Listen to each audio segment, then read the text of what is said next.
Hi everybody, PaolaJo. So I am unstitching a vintage quilt. I did some nice stitching, but I forgot to double check my tension.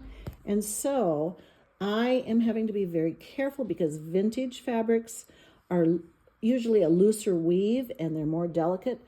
So I'm using a Clover AWL. And it has a nice gentle curve to it here. It doesn't have a cutting edge to it at all, so it's very gentle. And then I'm also using a seam ripper, and I'm using them almost kind of like knitting needles. I'm lifting up, creating a little bit of a loop, and then I'm using the seam ripper to cut. So I'm not touching the fabric with the seam ripper, but I'm holding up, and then I'm kind of just putting them together. And I'm mainly moving this one. I'm holding this kind of steady, and then it'll help cut the thread.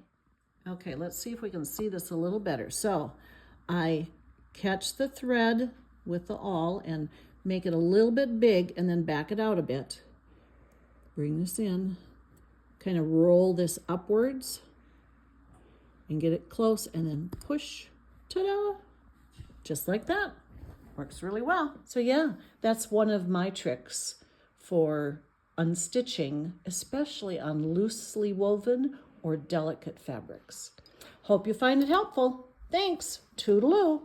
I hope you find that helpful. Tell me how it works for you. Toodaloo. PaolaJo at cedarquilts.com.